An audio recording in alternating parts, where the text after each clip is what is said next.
C'est la conséquence inattendue du violent orage qui s'est abattu sur la région de Nançay dans le Cher cette nuit. 2 jaguars ont disparu du zoo. Une branche d'arbre est tombée sur leur enclos situé le long de l'enceinte extérieure. 30 gendarmes équipés de drones et des pompiers spécialisés sont sur place depuis 6 heures ce matin.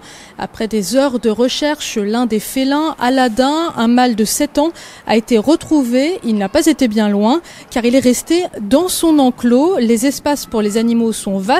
Le principe du zoo de Nançay est de laisser les animaux en semi-liberté. D'après la directrice du zoo, Aladin a choisi de rester là car c'est là où il se sentait en sécurité.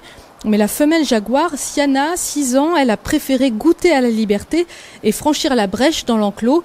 Pour l'instant, nous ne savons pas si elle a été retrouvée. Un chasseur a observé des traces de pas vers 7 heures près de l'étang des Cousses. C'est à une dizaine de kilomètres du zoo, non loin de la ville de Salbris. Des traces qui ressemblaient à celles d'un gros chat, dit ce chasseur, qui les a suivis. Il a pris peur en découvrant le cadavre d'un sanglier dépecé. Pas rassuré, il a ensuite prévenu les gendarmes. Ce chasseur que nous avons rencontré nous disait avoir entendu un coup de feu près du collège de Salbris. Coup de feu entendu également par d'autres témoins peu avant 10 heures dans le même secteur. Il n'y a pas de confirmation officielle que ce coup de feu soit en rapport avec la fuite du jaguar. Le périmètre est bouclé. Les habitants sont invités à rester chez eux, portes et fenêtres fermées. Ils doivent attendre l'autorisation des gendarmes pour sortir et les prévenir immédiatement s'ils aperçoivent le félin.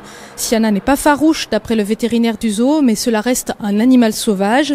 Les collégiens de Salbris sont eux aussi confinés dans l'établissement, mais les cours se déroulent normalement d'après un professeur. Une enquête est ouverte pour savoir si cette évasion aurait pu être évitée. La direction du zoo ne pouvait ignorer la vulnérabilité de certaines clôtures, notamment en cas de chute de branches. Un risque infime, relève un document interne que nous nous sommes procurés, mais un risque qu'il fallait, dit ce rapport, corriger au plus vite.